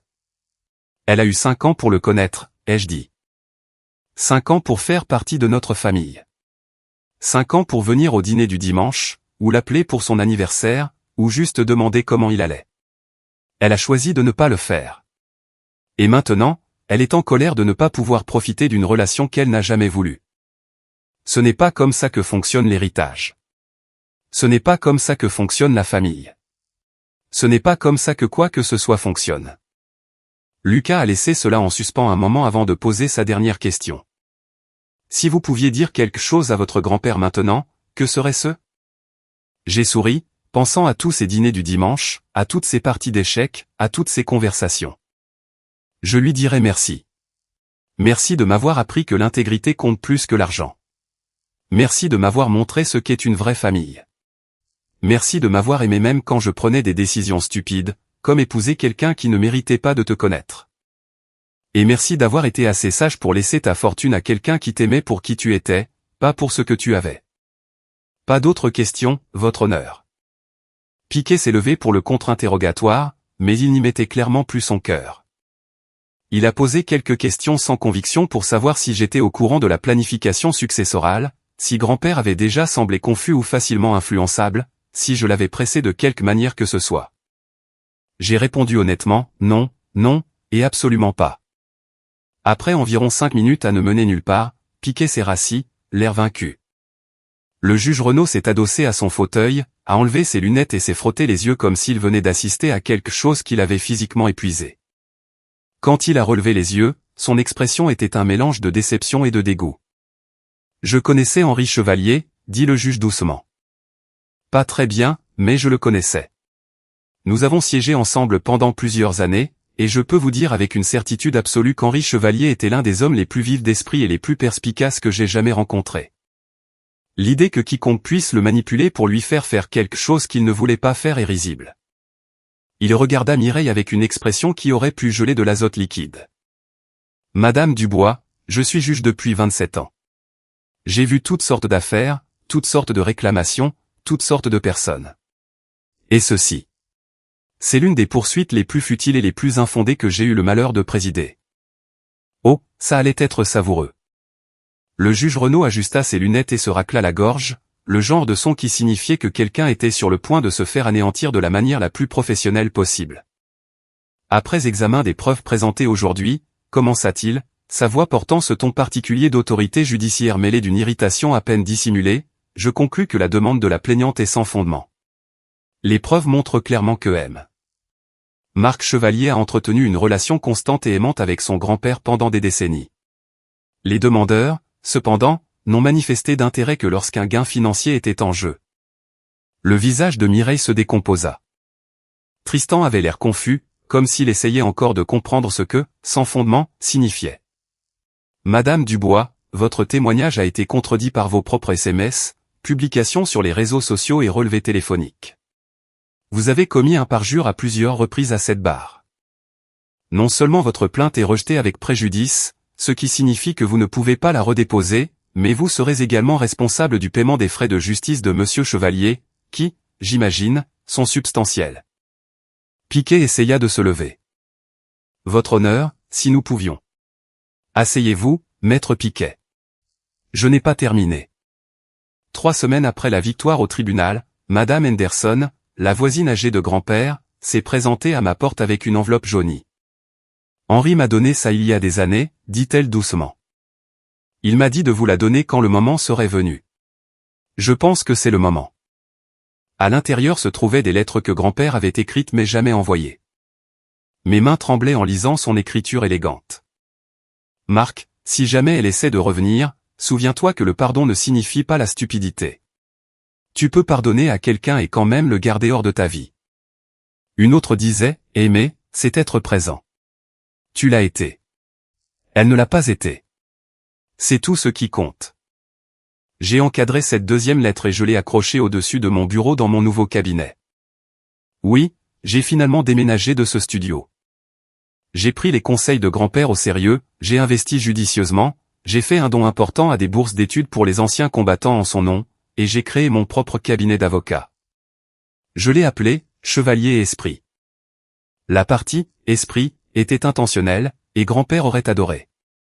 5 ans plus tard, la vie était devenue quelque chose que je n'aurais jamais cru possible pendant ces jours sombres où je mangeais des nouilles instantanées dans mon studio avec Napoléon qui me regardait du plafond. Le cabinet prospérait au-delà de mes rêves les plus fous, avec 3 associés, 12 collaborateurs et une réputation pour prendre des affaires que d'autres cabinets refusaient. Nous nous spécialisions dans la représentation de personnes qui avaient été trahies, sous-estimées ou lésées par quelqu'un en qui elles avaient confiance. Il s'avère qu'il n'y a pas de pénurie de ce genre de rebus humains dans le monde, ce qui signifiait que les affaires étaient, malheureusement, florissantes. Je m'étais aussi remarié, ce qui a surpris tout le monde, y compris moi-même. Elle s'appelait Sarah, et elle était tout ce que Mireille n'était pas.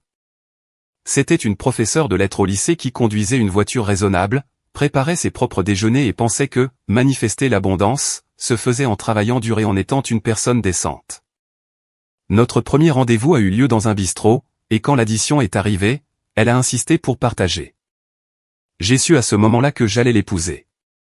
Nous avons eu un petit mariage, famille, amis proches, et oui, je l'ai invitée à rencontrer tout le monde dans ma vie avant de la demander en mariage parce que j'avais appris cette leçon à la dure.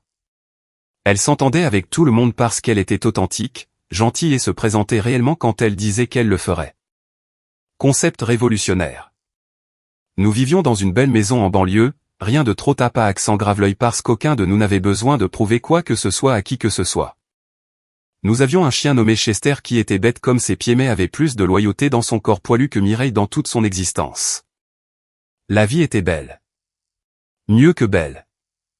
La vie était exactement ce que grand-père avait voulu pour moi, stable, heureuse et construite sur des fondations d'intégrité réelle plutôt que sur des filtres Instagram et des philosophies de milkshake protéinés. Puis, un mardi après-midi, j'ai reçu un appel du bureau du maire. Paris inaugurait un nouveau palais de justice, et il voulait le nommer en l'honneur de grand-père, le centre de justice Henri Chevalier. Ils m'ont demandé si je voulais prendre la parole lors de la cérémonie d'inauguration, et j'ai évidemment dit oui, parce que comment dire non à l'hommage à l'homme qui vous a tout donné, y compris la sagesse de reconnaître les déchets déguisés en trésors? Le jour de l'inauguration était parfait. Un ciel bleu clair, un air d'automne vif, le genre de journée qui vous fait croire que l'univers fait parfois les choses correctement.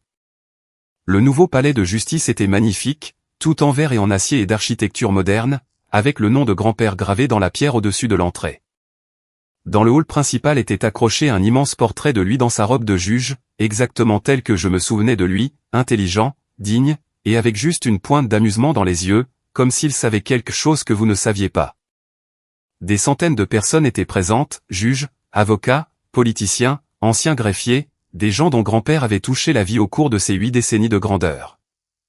Je me tenais au pupitre, regardant la foule, et j'ai senti Sarah me serrer la main avant que je ne m'avance pour parler. Mon grand-père, Henri Chevalier, m'a enseigné 2 choses fondamentales, ai-je commencé, ma voix résonnant dans le hall de marbre. Premièrement, toujours dire la vérité, même quand c'est gênant, surtout quand c'est gênant parce que les mensonges ont une façon de vous rattraper, généralement de la manière la plus spectaculaire possible.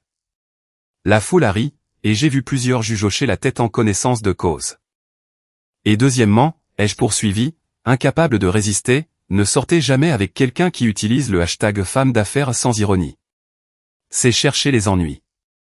Le rire était authentique cette fois, le genre qui vient de la reconnaissance d'une vérité universelle enrobée d'humour. Sarah secouait la tête mais souriait. Plus sérieusement, ai-je dit, mon ton changeant, grand-père m'a appris que le caractère, ce n'est pas ce que vous faites quand les gens regardent. C'est ce que vous faites quand personne ne regarde. Quand il n'y a pas de récompense, quand la seule personne qui sait, c'est vous. Il m'a appris qu'être présent compte, que la constance compte, qu'aimer les gens ne se résume pas à de grands gestes ou à des publications sur les réseaux sociaux. C'est être là, semaine après semaine, année après année, que ce soit pratique ou non. J'ai levé les yeux vers son portrait, et je jure que ses yeux peints pétillaient. Il m'a laissé plus que de l'argent. Il m'a laissé un plan pour être un être humain décent dans un monde qui ne récompense pas toujours la décence. Il m'a montré que l'intégrité est la seule monnaie qui prend de la valeur avec le temps. Et il a prouvé que les gens qui sont là quand vous n'avez rien valent plus que tous les gens qui se montrent quand vous avez tout. J'ai fait une pause, rassemblant mes pensées pour le dernier point que je voulais faire valoir. Il y a 5 ans, je me suis tenu dans une salle d'audience et j'ai vu quelqu'un essayer de prétendre qu'il méritait un morceau de son héritage sans jamais l'avoir gagné. Il pensait que la famille était une question de biologie, de certificat de mariage ou de droits légaux. Mes grands-pères savaient mieux. La famille, c'est être présent. C'est un choix. C'est prouvé par vos actions, jour après jour, que vous vous en souciez vraiment. La foule était silencieuse maintenant, suspendue à chaque mot. Alors aujourd'hui, alors que nous dédions ce bâtiment en son honneur, je veux que tous ceux qui franchiront ces portes se souviennent de ce que Henri Chevalier représentait vraiment. Pas la richesse, le pouvoir ou le prestige, bien qu'il ait eu les trois, mais l'intégrité. La constance. Être présent. Dire la vérité même quand ça vous coûte. Être là pour les gens qui ne peuvent rien vous offrir en retour, sauf leur amour et leur respect. J'ai souri, me sentant plus léger que je ne l'avais été depuis des années. Et peut-être, juste peut-être, être assez intelligent pour reconnaître quand quelqu'un n'est intéressé que par votre compte en banque et non par vos dîners du dimanche. C'est une sagesse qui vaut plus de 30 millions d'euros. Croyez-moi. Après la cérémonie, après les poignées de main, les photographies et les discours de personnes qui avaient travaillé avec grand-père, je me suis retrouvé seul devant son portrait. Sarah était partie promener Chester, me laissant l'espace dont elle savait que j'avais besoin. Je suis resté là, regardant la version peinte de l'homme qui m'avait sauvé la vie de plus d'une manière, et j'ai murmuré, on a gagné, grand-père. Ils ont fait de leur mieux, mais ton plan a parfaitement fonctionné. Tu m'as appris à garder des preuves, et, crois-moi, je les ai gardées. Je pouvais presque entendre son rire, ce petit rire sec qu'il avait quand quelque chose l'amusait. Je vais bien, ai-je continué doucement. Le cabinet aide les gens. J'ai épousé quelqu'un qui est vraiment présent, et j'essaie d'être la moitié de l'homme que tu étais. Je pense que tu serais fier. Du moins, je l'espère. Le portrait n'a pas répondu, évidemment, mais je n'en avais pas besoin. Je savais. Je suis sorti du centre de justice Henri Chevalier dans le soleil de l'après-midi, où Sarah attendait avec Chester tirant sur sa laisse, essayant d'attraper un pigeon. Elle m'a souri, le genre de sourire qui disait qu'elle comprenait tout sans que j'aie à expliquer. Et nous sommes rentrés à la maison, ensemble. Derrière moi, gravé dans la pierre au-dessus de l'entrée du palais de justice, le nom de grand-père rappellerait à tous ceux qui y entreraient que la justice, la vraie justice, n'est pas seulement une question de loi et de verdict. C'est une question de vérité. C'est une question d'être présent. C'est choisir chaque jour d'être une personne intègre, même surtout quand il serait plus facile de ne pas l'être.